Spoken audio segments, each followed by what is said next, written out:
Olá, meus amigos do Brasil, tudo bem por aí? Que ótimo, hein? Que ótimo por aqui, sempre ótimo. Estamos chegando com o nosso Visão Geral de hoje. Hoje eu vou tratar de um assunto aqui que até então nunca tratei, nunca falei sobre isso. Tenho certeza que vocês vão gostar, sobretudo aqueles que apreciam.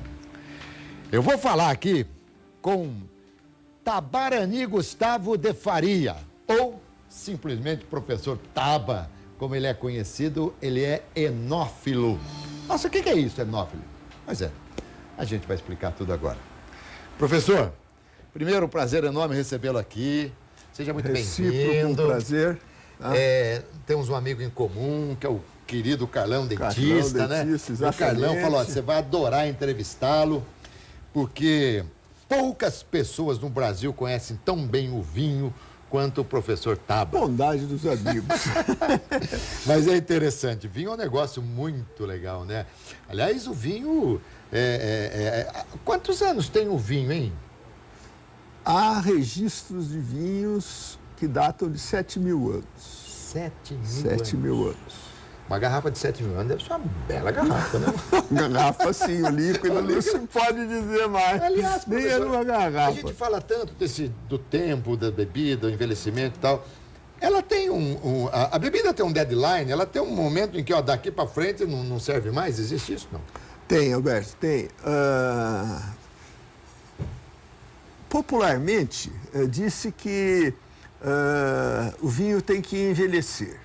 Isso não é verdade. Só alguns vinhos são feitos para envelhecer. A maior parte dos vinhos devem ser tomados novos, jovens. Quando um vinho é feito para envelhecer, ele exige técnicas especiais para esse envelhecimento. Ele geralmente é um vinho bem caro. Tá. Os vinhos mais populares não envelhecem. De modo que essa frase de que o vinho envelhece, os vinhos devem ser tomados com mais tempo, não é verdadeiro. A gente ouve muito falar assim, professor, você está como o vinho, cada vez melhor, né? Quanto mais velho, melhor, não é bem a verdade. É bem a verdade. Aliás, no nosso caso também não é verdade, né? Não é verdade, não é verdade. Isso é uma a afirmativa que eu acho que dá para a gente aplicar na prática quando você vai num restaurante, por exemplo, você tome o branco mais novo e o tinto mais velho. Esse mais velho quer dizer 3, 4, 5 anos. Um pouco mais e, velho. se possível, o branco do ano, né? Tá. 2017, 2016. Essa é uma regrinha que funciona. O branco, quanto mais novo, melhor, então. O branco, quanto mais novo, melhor.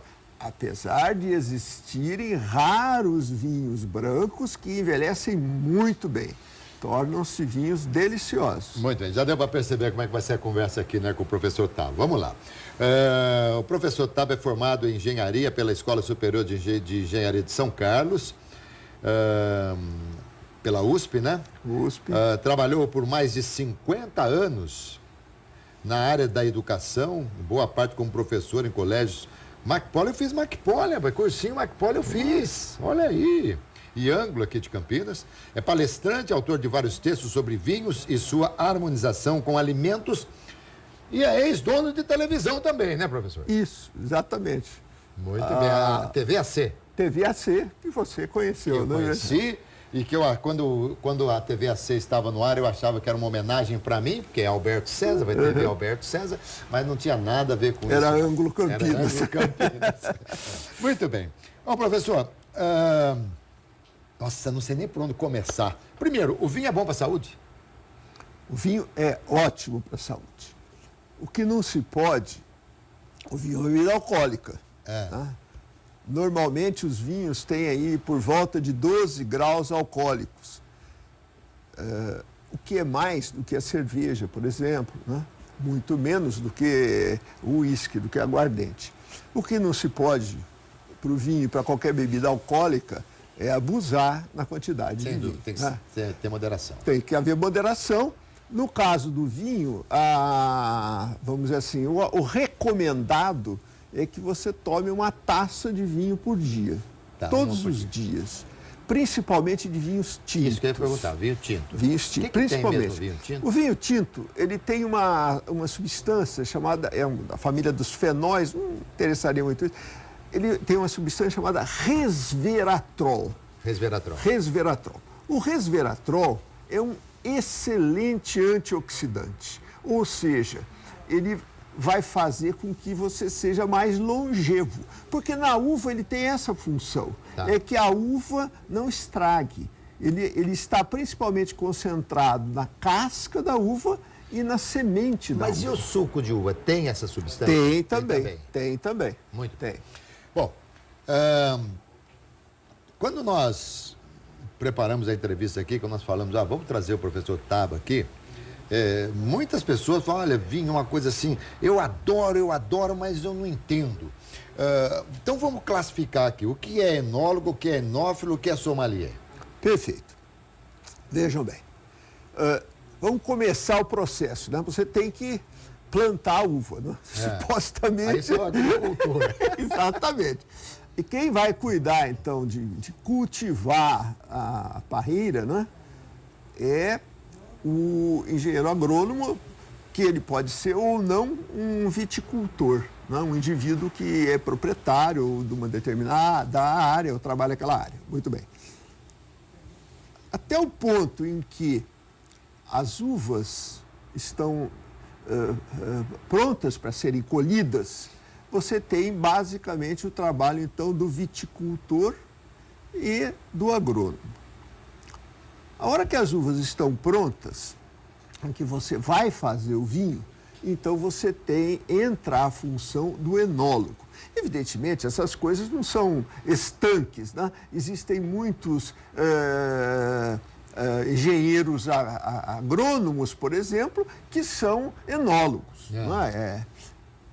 Mas, basicamente, o enólogo ele vai pegar a uva e ele vai transformar a uva em vinho. Todo esse processo, né, de colher, esmagar, fermentar, colocar esse caldo, né, para que o vinho seja produzido até um determinado certo ponto, depois deixar envelhecer ou não, engarrafar, tudo isso é função do enólogo. Do enólogo? Do enólogo. Tá, porque ele estuda para fazer isso aí. Conhece as uvas, conhece tudo. Isso. Enólogo é uma profissão de nível superior. Então existem faculdades? Faculdades, exatamente. Nós temos no Brasil e temos no exterior. Enologia? Enologia, exatamente. É o curso superior de enologia. Tá? Bom, a hora que o vinho está pronto, ele então é distribuído, né, para lojas, restaurantes. Entra aí a figura do sommelier. Sommelier. Eu falei sommelier, sommelier. Sommelier. Sommelier o homem, sommelier a mulher. Bem. Hoje as mulheres estão se destacando muito como sommeliers. O sommelier é aquela pessoa, por exemplo, no restaurante, ele vai te ajudar a escolher o vinho, a tratar da harmonização. Qual vinho vai melhor com aquele prato que você vai pedir. Isso aí não tem curso superior para ser sommelier? Não. O sommelier é um curso de nível médio. Nível médio, nível médio. Né? E o Brasil tem excelentes sommeliers. Nós temos sommeliers de destaque mundial, né? E é uma profissão que está cada vez mais se destacando no mercado de trabalho. Né? Quer dizer, e aí vem o enófilo. Isso. O enófilo é um cara que não precisa ter necessariamente nem o título de agrônomo, nem de enólogo, nem de sommelier, mas ele é o amante do vinho. É o cara que gosta do vinho, toma vinho. Em carros a gente fala em quilometragem, né? Em vinhos a gente fala em litragem. Então, é aquele que tem uma longa litragem, estuda o vinho, toma o vinho. Portanto, é um amante, é um amigo do vinho. É uma pessoa que se... E tem uma categoria terrível, que a gente deve fugir dela, Que são os enochatos. Enochatos. Muito bem. Tem gente que tem gente que é letrado e tem gente que é litrado, tá certo? Exatamente. Bom, né? Agora, por exemplo, eu sou o quê? Será que eu seria um enochato? Eu não sou nada. Eu não sei nada, não sou sommelier, não sou enólogo, não sou engenheiro agrônomo, não sou nada, mas eu gosto de vinho. Você é um enófilo. Eu sou um enófilo. Enófilo. Muito não bem. Confundir com enófobo, o que significa a pessoa que tem aversão. Muito bem. Tá? Então eu sou você é um enófilo. Tá? Então, posso colocar no meu currículo. Sem Quando dúvida. for apresentar um currículo, Sem sou um dúvida. enófilo. Ainda mais depois desse programa. Ah, com toda certeza. Muita gente vai, inclusive, aprender muito no programa aqui. Bom, a gente já falou, então, que há determinados vinhos que são tomados com determinados pratos. Isso aí é uma coisa fundamental. E onde a gente aprende isso? É conversando com as pessoas que conhecem ou existe um lugar que você pode, de repente, acessar um site? Olha, vinho para você comer com carne, com massa e tal. Existe isso? Existe. A combinação entre o vinho e o alimento, a gente chama, em português, de harmonização. E a harmonização é uma arte. Porque não tem muito sentido o vinho dissociado do alimento. Né? O vinho, historicamente, culturalmente, o vinho sempre acompanhou o alimento. Né? Inclusive, quando você viaja para uma determinada região, a melhor coisa que você tem a fazer é tomar o vinho daquela região. Daquela região. Professor, porque também é o seguinte, às vezes você vê, as pessoas falam, vamos sair, vamos tomar uma cerveja. É diferente do vinho. A cerveja você pode tomar sem nada, de repente. O vinho não, o vinho tem que ter um acompanhamento. É melhor. Né? E o grande acompanhamento dos vinhos são os amigos. Os amigos, exatamente. Isso é fundamental. Fundamental, isso faz parte. Onde se produz o vinho é uma vinícola. É uma vinícola. E a vinícola, ela pode desde produzir a uva até o vinho. E existem vinícolas que compram as uvas de produtores, né? E que elas vinificam a uva. Tá. Né? Então, uma vinícola ela pode ter os vinhedos próprios, mas ela também pode ter só as instalações de produção do vinho, mas ela usa uvas compradas. Professor, isso aqui é mito, aquela história de que muitas vezes as uvas são amassadas com o pé e tal, essa coisa toda? Isso, é assim mesmo? É isso mesmo. Mas lava o pé, pelo menos, né, professor? Espera-se. Isso é uma tradição já desde a antiguidade. Em Portugal se usa ainda, né? E isso tem um motivo.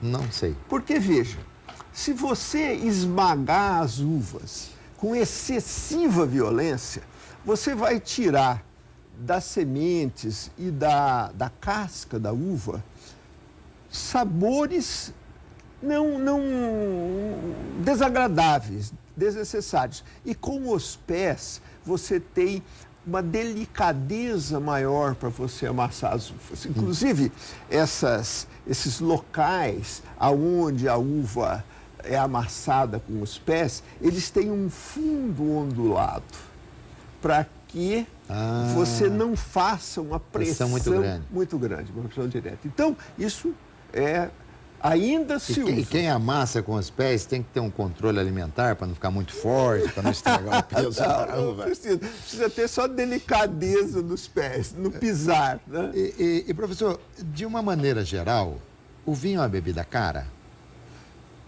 Roberto, diria, em termos, veja, aí entra, você foi muito feliz nessa pergunta, porque você coloca um tema que é discussão no Brasil, que é o seguinte: pela legislação brasileira, o vinho não é considerado um alimento. Não é alimento. Não. O vinho é uma bebida. E pelo fato do vinho ser uma bebida, ele é taxado como bebida. Os tributos muito maiores. Os tributos são muito maiores. Isso encarece o vinho, isso evita que haja um consumo muito maior do vinho, e não consumo pelo consumo, mas os benefícios que o vinho traz a saúde, que são largamente comprovados por pesquisas científicas no mundo todo, isso acaba sendo, vamos dizer assim, proibitivo para uma parcela grande da população. Verdade, verdade. Agora, aquela brincadeira que a gente faz assim por vezes, se uma taça de vinho por dia é muito bom, imagina uma garrafa. Aí já mudou. A diferença do remédio e do veneno é a dose. É a dose, exatamente. Uma garrafa de vinho por dia vai te levar, muito provavelmente, a uma cirrose hepática. Que loucura, né? Que loucura. Professor, eu pego uma garrafa de vinho aqui, ó. Eu olho a garrafa de vinho aqui, está escrito ali 13,7 teor alcoólico. Significa por qual porção? Aquela tem 13,7, quer dizer, não tem uma porção para a gente ter um referencial? Isso que vem na garrafa, e é obrigatório no Brasil que conste, é a porcentagem de álcool em volume. Quer dizer, se você pegar uma garrafa de vinho, ela tem 750 ml. Né? Se você pegar 1 litro de vinho, portanto é um pouquinho mais de uma garrafa, um vinho que 13,5% de álcool em volume, é que dos 1.000 mililitros, 135 mililitros seriam de álcool. É isso, é uma porcentagem em volume. Esse álcool não é exclusivamente álcool etílico, mas é uma mistura de vários álcoois que são produzidos na fermentação da uva. Perfeito, perfeito. Tá? E existe um teor recomendável ou não? Veja, há algumas décadas, os vinhos eram menos alcoólicos do que hoje. Né? Os vinhos tinham aí 12,5%. Hoje, estão sendo produzidos vinhos com alto teor alcoólico, vinhos de 15% de álcool em volume. E existe um tipo especial de vinhos, que são chamados vinhos fortificados, ou vinhos, como os portugueses chamam de vinhos generosos. Esses chegam a 18%, 20% de álcool em volume. São todos eles doces. Ah, tá. Mas isso é uma questão de paladar. A mim não agrada o vinho doce. Eu prefiro eu prefiro o vinho tinto. O doce, normalmente, é que a gente fala no popular, vinho doce sobe muito mais rápido. É verdade. É verdade. Por causa do açúcar que fermenta também? Não só por causa do açúcar, porque o vinho doce, as pessoas geralmente tomam de estômago vazio.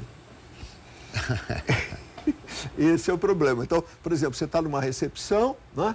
Então é servido um espumante demi-sec, quer dizer, meio doce. Você então vai tomando. Que é gostosinho. Porque ele é gostoso, ele é refrescante e tal, e você não se dá conta da quantidade que você está tomando. Você está com o estômago vazio, pronto. Champanhe é vinho? É vinho. É vinho também. Todo champanhe é vinho. Mas nem todo vinho é champanhe. Isso é uma diferença sutil e importante. Posso explicar? Pode. Veja bem. Existe uma categoria de vinho que são chamados vinhos espumantes. O que é vinho espumante? É um vinho que tem espuma. Aquela espuma é gás carbônico. E esse gás carbônico tem que ser produzido na própria fermentação da uva. Não pode ser como uma bebida gaseificada. Você pode pôr gás carbônico na água, né? Nos refrigerantes. O vinho espumante, não. O gás carbônico tem que ser produzido nos processos de fermentação. Tá? Existe uma região na França, chamada Champagne, que fica a nordeste de Paris. Exclusivamente nesta região, com as uvas permitidas pela legislação da região, e usando um método chamado método champenoise, que fora da França ele tem que ser dito método tradicional, produz-se esse fantástico espumante chamado champanhe. Muito bem. Isso é o champanhe, esse é o champanhe. Professor, quando a gente pega uma garrafa de vinho, está escrito lá, Cabernet Sauvignon, isso é a qualidade da uva? Isso é o tipo da uva. É o que nós chamamos de cepa. Cepas. Né? Existem milhares de cepas. Aí tem uma coisa interessante. De novo, a sua pergunta é muito oportuna.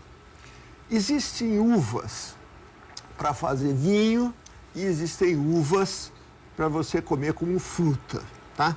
Então, essas uvas que você compra no mercado para você comer, Niágara, Isabel, essas são as chamadas uvas frutíferas. Ah, não se faz vinho com elas? Com essas uvas, você pode até fazer vinho, mas eles são de baixíssima qualidade. Baixíssima qualidade. As uvas para vinho são as chamadas uvas viníferas. Tá. E se você for chupar uma uva vinífera, você vai ficar decepcionado. Verdade? Porque elas são secas. A casca delas é muito grossa. Elas têm sementes muito grandes. Completamente desagradáveis. Né? Então, elas são... E então, entre as uvas viníferas é que existe essa grande variedade. Cabernet Sauvignon, tem as tintas, Malbec, Cabernet Franc, Carmener, Merlot, Petit Verdot, enfim, milhares. E existem as uvas para vinhos brancos, né?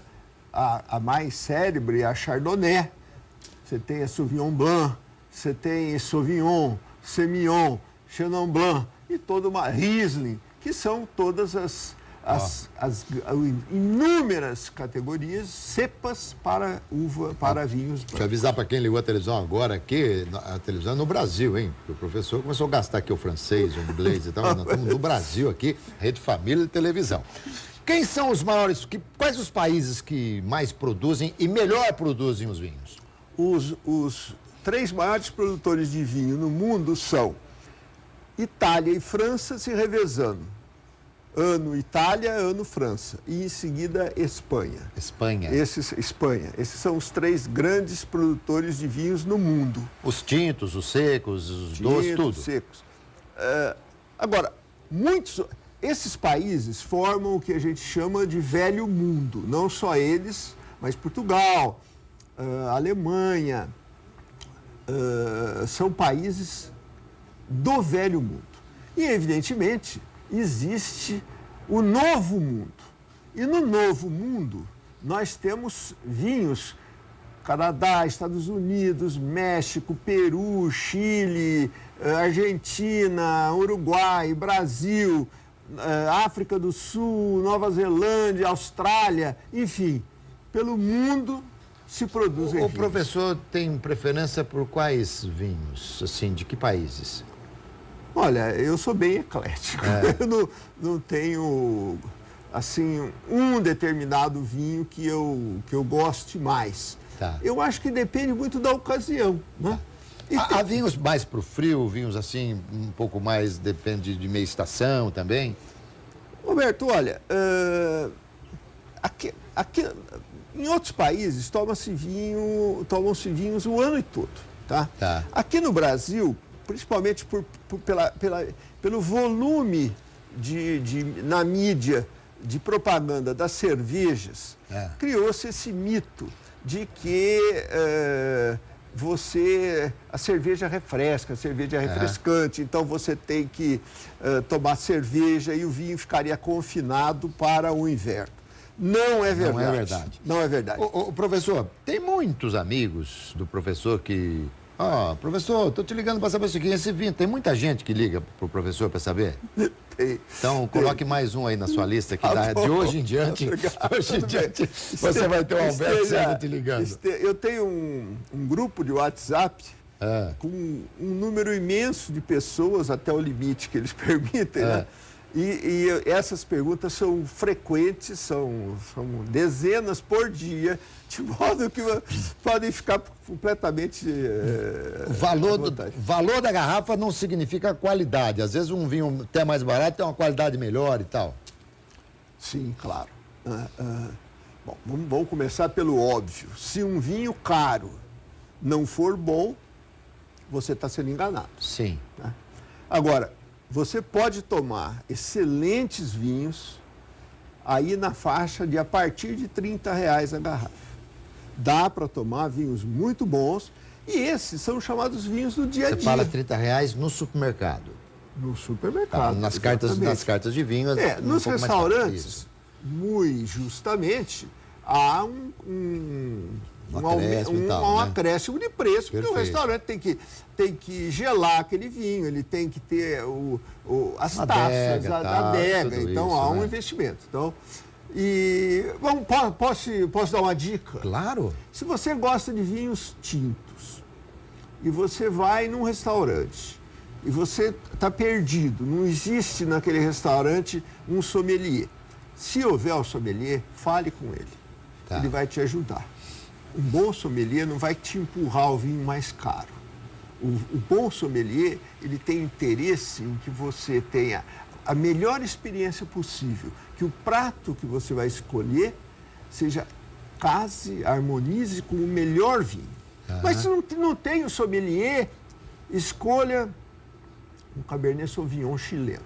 Cabernet Sauvignon chileno. Reservado, não? Olha, não reservado. Pelo amor de Deus. Reservado nunca. Então, eu não sabia disso. A coisa interessante, às vezes quando você vê escrito reservado, não significa que seja uma reserva especial, não é, professor? Não. O significado de reservado, não explícito, é reservado para descarte. Olha aí. É esse daí. Olha aí, hein? É esse daí o significado. Vendo? Então, isso é uma coisa muito importante para a gente saber. O professor, e se tiver um sommelier, porque às vezes as pessoas vão, por não ter conhecimento do vinho, ficam constrangidas e achando até que o sommelier vai oferecer um vinho aí, sei lá, de 300, 400 reais, alguma coisa assim. Mas ele pode chegar assim, olha, eu queria um vinho de um valor até tanto, sei lá, até 100, até 50, até 70, para acompanhar. E é muito comum. Agora, vamos imaginar, tem todo aquele ritual para servir o vinho, né? Uhum. Eu acho isso uma beleza, porque eu sigo o ritual com uma categoria, mas não entendo nada. Eu pego, assim, aquela taça maravilhosa e tal, eu sinto aroma, eu degusto e tal, não sei o quê, né? E falo, pode servir. Graças a Deus, acho que não veio nenhum azedo ainda, porque se vier também eu mando servir. Sim. O que a gente tem que perceber na hora que a gente faz essa degustação? Bom, veja bem. Então vamos, em primeiro lugar, não tenha nenhum tipo de inibição em explicitar para o sommelier, olha, eu quero gastar R$70 com vinho. Não me ofereça um vinho mais caro que é isso que eu quero. Sim. Tá? Ele vai, se houver na carta de vinhos um vinho desse valor, ele vai ser franco e dizer para você, olha, o vinho que nós temos é esse, né? Os vinhos serão, para esse valor, um bom vinho. Né? Bom, ele vai abrir a garrafa e vai te mostrar a rolha. E muitas pessoas fazem um verdadeiro teatro, isso aqui, o cheiro, a rolha. A finalidade, a rolha tem 3 finalidades. Se a rolha for muito pequenininha, curtinha, significa que aquele vinho não é um vinho para envelhecer. O produtor colocou aquela rolha curtinha porque aquele vinho vai durar 2, 3 anos e pronto. Tá. Se a rolha tiver um cheiro de mofo, o vinho, a rolha está atacada de um fungo e isso estragou o vinho. Então se tiver um cheiro de mofo, descarta. Essa é a única razão pela qual se cheira a rolha. Não, o restaurante é obrigado a trocar a garrafa. Tá. Se você pedir um vinho, tomou o vinho e não gostou, problema seu. Mas então, quando ele coloca um pouquinho ali, não é para você experimentar, não? Então, vamos terminar com a rolha, tá? E se a rolha estiver totalmente molhada, é sinal de que o vinho foi armazenado de uma forma inadequada, é um mau sinal. Então, ele te mostra a rolha para você olhar isso, o tamanho, para sentir se ele não está com bochonnet. Rolha, em francês, é bouchon. Bouchon. Para não estar com bochonnet. Bochonnet. Muito bem. E se ela não estiver molhada, é porque o vinho foi adequadamente guardado. Se ela estiver certa, aí ele serve um bocadinho. Aí ele coloca um pouquinho na taça. O que ele vai querer com aquilo? Ele vai querer principalmente que você veja se a temperatura está correta. Não é para ver se você gosta. Não. então tá explicado. Então você vai ver se a temperatura do vinho está correta. Professor, eu vou dar um recadinho aqui para o nosso querido telespectador, mas eu acho que diante desse arsenal de sabedoria que o professor tem, com toda essa cultura de enófilo, eu vou te ensinar algo hoje aqui. Mas ninguém sabe tudo. Tomara. Por exemplo, algumas pessoas já me falaram o seguinte, não toma vinho doce, só toma vinho tinto. É bobagem. O doce também ele tem um mercado promissor, um mercado grande. Veja, em primeiro lugar, aí é uma confusão. O vinho doce, ele não precisa ser tinto. Existem tintos doces, Sim. existem tintos secos, existem brancos doces e brancos secos. Né? O vinho branco, o vinho seco, ele é um vinho que exige já uma certa educação do paladar. Os iniciantes raramente começam pelo vinho seco, porque o mais agradável ao sabor, ao paladar, é o doce. O doce, né? tá. Então, o percurso, né? O ganho de litragem em termos de vinhos, geralmente começa com vinhos mais doces. Depois você gradativamente vai abandonando os vinhos mais doces e vai trocando para os mais secos. E no Brasil, o Sul é a região que melhor tem os vinhos? O Sul produz ainda os melhores vinhos nacionais, se bem que temos aqui, a 80 quilômetros de Campinas, na região da Serra da Mantiqueira, do lado paulista, excelentes vinhos sendo produzidos, vinhos premiados em concursos internacionais. O lado de Minas, da Serra da Mantiqueira, também. Nós temos vinhos de ótima qualidade sendo produzidos no Nordeste, em regiões semiáridas, mediante irrigação, de modo que aquele confinamento do vinho nacional ao Rio Grande do Sul já não é mais verdade. Então, podemos tomar vinhos nacionais assim, sem medo nenhum, para tomar vinho de qualidade? Não. Não? Não. Infelizmente, os grandes vinhos nacionais são os vinhos espumantes.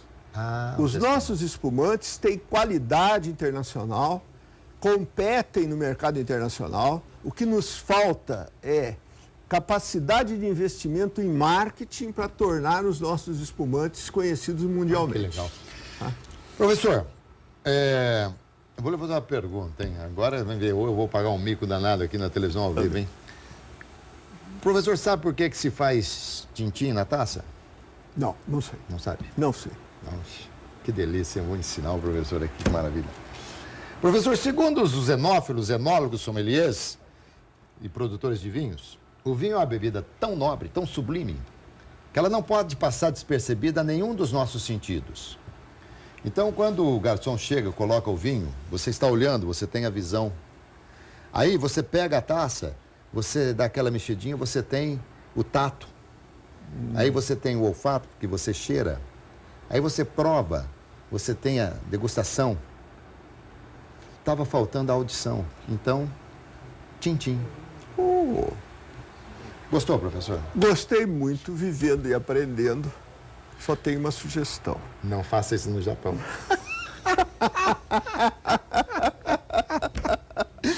Professor. Professor, que legal demais. É Tabarani ou Tabarani? É Tabarani. Tabarani. Tabarani. É indígena. É indígena. E tem algum significado essa palavra? Taba.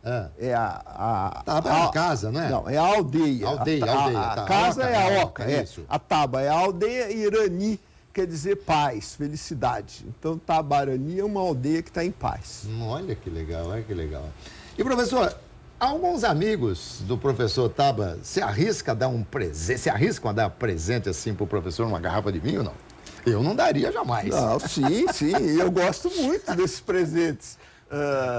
Vinho, ao dar o presente, muito mais importante que o valor do presente é você estar compartilhando. Sim. Então, quando eu ganho um vinho de presente, isso significa que aquela pessoa gosta de mim, sabe do que eu gosto e, portanto, está querendo compartilhar esse prazer comigo. Você sabe que eu tenho um amigo que também gosta muito de vinho, meu querido Jean Francisco Cagliari.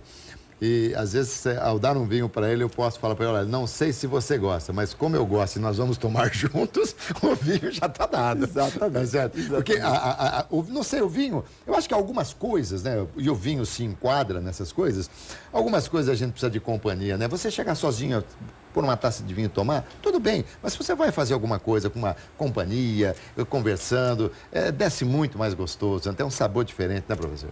Sem dúvida. Eu acho que o vinho é a grande bebida para se tomar com os amigos, com as pessoas queridas, né? Para que você possa, então, compartilhar o prazer daqueles momentos. Eu já fiz essa experiência várias vezes e tenho muita segurança. Um vinho tomado sozinho, um vinho solitário, ele nunca é tão saboroso como um vinho junto a um grupo o mesmo vinho junto a um grupo de amigos. E olha, professor, eu o trouxe aqui, foi uma entrevista deliciosa, mas eu não o trouxe num bom momento, porque eu estou devendo um vinho aqui para alguns cinegrafistas e agora eles vão ser muito mais exigentes, né? Porque eu estava pensando em fazer um esquema aí numa vinícola própria, sabe? Alguma coisa assim. Agora eles não vão aceitar. Professor, adorei demais, demais, demais. Você é fantástico e com toda certeza ilustrou, enriqueceu muito o meu Visão Geral de hoje. Eu é que agradeço o convite. Para mim, falar sobre vinhos é sempre um grande prazer, tá? E para falar para vocês e com o Alberto foi um prazer redobrado. Gente, conversei com o professor Taba aqui, ele é enófilo, deu um show pra gente aqui no nosso Visão Geral de hoje, tá bom, gente? Saúde! Valeu, professor. Obrigado demais. Eu que agradeço. Ótimo. Até. Gente, chapinha.